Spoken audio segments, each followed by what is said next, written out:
Hello guys, good morning all of you. Welcome back to my A1GS YouTube channel. Guys, Urdu अनुवादक और सहायक उर्दू अनुवादक से संबंधित मैं चंद मिनट आपसे बात करना चाहूँगा। कई स्टूडेंट का कॉल रहता है, टॉकिंग हुआ उन सबों से कि वैसे स्टूडेंट खास करके जो अभ्यर्थी अभी अभी उर्दू अनुवादक में 70 की संख्या में जिनकी बहाली हुई है, उनसे जब मैंने कांटेक्ट किया कि भाई आपका क्या वर्क है, वहाँ पर ऑफिस का काम क्या है आपका, तो उन्होंने बताया हमें कि ये काम हमें करना होता है। जिसमें से एक कैंडिडेट का मैंने वीडियो क्लिप लिया है, बहुत ही कम समय का है। इसके जस्ट बाद उस वीडियो को मैं लगा रहा हूँ, आप सब देख के पता कर लेंगे, मालूम हो जाएगी कि उर्दू अनुवादक या सहायक उर्दू अनुवादक के लिए कौन सा काम ऑफिस में करवाया जा रहा है। तो सेम आपके अनुसार भी जो आपने शायद सोचा था या फिर सहायक उर्दू अनुवादक का जो होने वाला है, उसके मद्देनजर रखते हुए भी आपको वही काम ऑफिस में करना पड़ेगा, ठीक है। और रही बात कि आप सब जो है बहुत परेशान हैं कि सहायक उर्दू अनुवादक के लिए क्या होगा, तो इससे रिलेटेड वीडियो लगता है कि कल मिल जाएगा आप लोगों को, ठीक है। उर्दू अनुवादक और सहायक उर्दू अनुवादक से संबंधित जो है न्यू अपडेट आपको कल मिल जाएगा।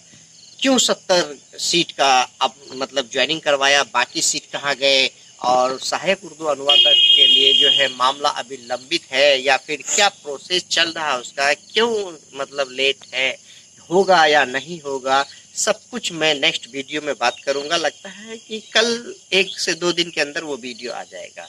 वैसे भाई बहन तक इस वीडियो को शेयर कर दीजिए जो बेसब्री से इंतजार कर रहे थे, ठीक है। और अब तक हमारा जो भी न्यू भाई बहन अभी तक चैनल को सब्सक्राइब नहीं किए हैं, तो बराए मेहरबानी एक बार चैनल को सब्सक्राइब कर लीजिए, ताकि जब जब मैं वीडियो अपलोड करूं ऑन स्पॉट आपके पास नोटिस आए और आप उसका आनंद ले सके। तब तक के लिए धन्यवाद, बाय बाय, टेक केयर। के तौर पर मेरी जो अभी तक का अनुभव रहा है मेरा, वो मैं आप सबके साथ जो है शेयर करूं। और हमें उम्मीद है कि मेरे अनुभव को सुनकर आप सबके मन में जो एक प्रश्न आता है, मेरे मन में भी आया था कि what is the role of a translator, अनुवादक के तौर पर आपका वर्क प्रोफाइल क्या रहेगा। इसी पर मैं आज बात करने के लिए आप सबके सामने आई हूँ, और उम्मीद है कि ये वीडियो आपके थोड़े बहुत काम आएगी। तो मेरे व्यक्तिगत अनुभव के आधार पर जो मैंने देखा, जाना, समझा कि अनुवादक का जो काम है मुख्यतः 2 भागों में बटा है। वह 2 भाग हैं अनुवाद एवं कार्यान्वयन, यानी कि ट्रांसलेशन एंड इम्प्लीमेंटेशन। तो मुख्यतः मैं आज आपसे इन 2 विषयों पर बात करूंगी। पहले हम बात करते हैं ट्रांसलेशन यानी अनुवाद को लेकर के। अब अनुवाद की बात आते ही पहला प्रश्न आता है कि हमें क्या दोनों भाषाओं में अनुवाद करना पड़ेगा। तो इसका उत्तर है जी हाँ, बिल्कुल। आपको अंग्रेजी से हिंदी एवं हिंदी से अंग्रेजी दोनों ही भाषाओं से एवं दोनों ही भाषाओं में अनुवाद करना पड़ सकता है। इसके अलावा नेक्स्ट प्रश्न आता है कि क्या अनुवाद करना पड़ेगा। आपको जो अनुवाद करना पड़ेगा वह है सरकारी दस्तावेज, सरकारी कागजात। अब आप सबने पीजीडीटी किया है या कर रहे हैं, तो आप जानते हैं कि राजभाषा धारा 3(3) के अंतर्गत जो 14 हमारे कागजात हैं, उनका द्विभाषी होना मैंडेटरी है। तो यदि आपके पर्टिकुलर कार्यालय में कोई ऐसे उसके अंतर्गत आने वाले कागजात द्विभाषी नहीं है, तो आपको सुनिश्चित करना है कि वो द्विभाषी हो। तो उसके लिए जो अनुवाद है वो आपको करना पड़ सकता है। इसके अतिरिक्त आपके कार्यालय में किस प्रकार के काम किए जाते हैं, किस प्रकार के क्षेत्र से आपका कार्यालय डील करता है, उससे संबंधित जो आपके ऑफिशियल डॉक्यूमेंट्स हैं वो आपको समय समय पर अनुवाद करने पड़ सकते हैं। इसके अतिरिक्त यदि पत्रिकाएं निकाली जा रही हैं, तो पत्रिकाओं का अनुवाद, या हिंदी में ही पत्रिकाएं निकाली जा रही हैं, तो ये कार्य आपको देखना होता है। अब इनके अलावा जो है कुछ जो ट्रांसलेशन है, कुछ जो अनुवाद है apart from this official documents, वो डिपेंड करेगा कि आपकी पोस्टिंग कहाँ पर हुई है। आपके निर्दिष्ट कार्यालय में जो चीज़ों से डील किया जाता है, आपके कार्यालय का जो वर्क प्रोफाइल है। फॉर एग्जाम्पल, अगर आप किसी ऐसे डिपार्टमेंट में हैं जहां पर लीगल वर्क देखा जाता है, तो ऑब्वियसली आपको वहां पर जो है लीगल डॉक्यूमेंट्स का ट्रांसलेशन करना पड़ सकता है और करना पड़ेगा। तो ये चीज़ जो है डिफर करेगी। सेट पैटर्न जो है ऑफिशियल डॉक्यूमेंट्स का, उससे हट के आपको इन चीज़ों का अनुवाद जो है समय समय पर करना पड़ेगा, और ये डिफर करेगा, ये वैरी करेगा सबके लिए जहां आपकी पोस्टिंग हुई है उसके आधार पर। और इसके अलावा अनुवाद में मुख्यतः यही चीज़ें आती हैं, डॉक्यूमेंट्स हैं और आपके जो कार्यालय की जो डिमांड्स हैं वर्क की, उसके हिसाब से आपको टाइम टू टाइम अनुवाद करना है, और आपको सुनिश्चित करना है कि ज़्यादा से ज़्यादा जो है सारे डॉक्यूमेंट्स हिंदी में भी अवेलेबल हो, ताकि हिंदी जो है और एक्सेसिबल हो सके। अब हम नेक्स्ट बात करेंगे कार्यान्वयन यानी कि इम्प्लीमेंटेशन को लेकर के। इम्प्लीमेंटेशन में मुख्यतः होता है कि हिंदी का प्रचार प्रसार, और दूसरा होता है कि राजभाषा के जो नियम अधिनियम है उनका अनुपालन सुनिश्चित करना।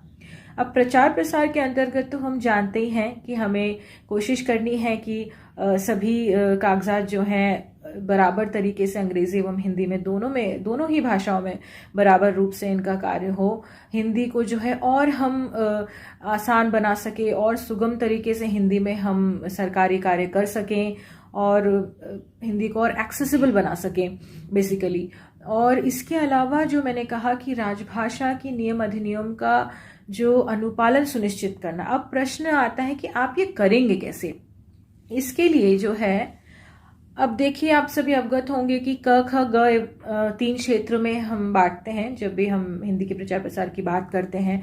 क क्षेत्र में मुख्यतः हमारा उत्तर भारत, ख में हमारा पश्चिम मध्य भारत, और ग में हमारा दक्षिणी भारत एवं उत्तर पूर्वी भारत के जो क्षेत्र हैं या संघ शासित जो राज्य हैं वो आते हैं। अब राजभाषा जो है हर वर्ष अपने वार्षिक कार्यक्रम में एक निर्दिष्ट लक्ष्य निर्धारित करती है।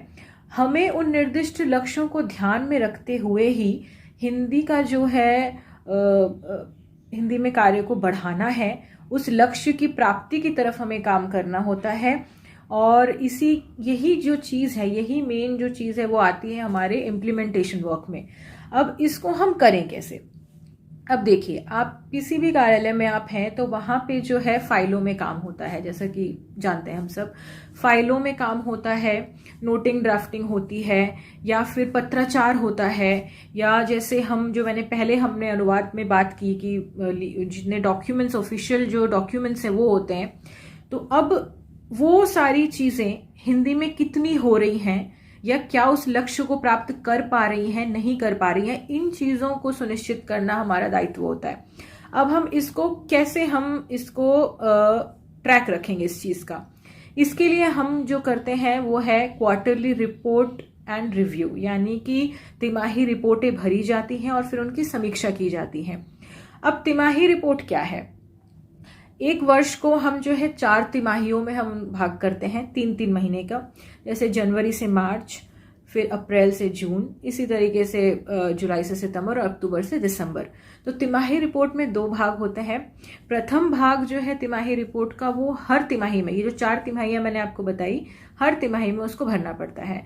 और उसी रिपोर्ट के भाग 2 को हम वार्षिक रिपोर्ट में भरते हैं, जो कि मार्च समाप्त तिमाही के बाद भरा जाता है। तिमाही रिपोर्ट में जो है, तिमाही रिपोर्ट का एक सेट परफॉर्मा होता है, उसमें राजभाषा की जो मुख्य नियम अधिनियम है उनके अंतर्गत जो है हमें डेटा फिल करना पड़ता है।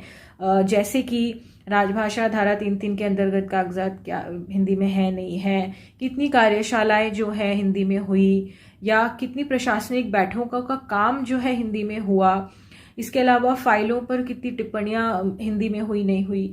तो बेसिकली हिंदी में कितना काम हुआ इन 4 तिमाहियों में, और फिर पूरे वर्ष का वार्षिक रिपोर्ट में, इसका जो ट्रैक है हमें रखना पड़ता है। इसीलिए हम हर क्वार्टर में इसको क्वार्टरली रिपोर्ट को, तिमाही रिपोर्ट को भरते हैं। और ये जो डेटा, ये जो आंकड़े हमें प्राप्त होते हैं, ये जो आंकड़े हमारे सामने आते हैं, इन्हीं आंकड़ों के आधार पर हम फिर उसकी समीक्षा करते हैं। अब समीक्षा में हम क्या करते हैं और समीक्षा हम क्यों करते हैं। समीक्षा हम करते हैं वार्षिक कार्यक्रम में जो लक्ष्य निर्धारित किए गए थे उसको ध्यान में रखते हुए। हम ये देखते हैं कि जो नियम है,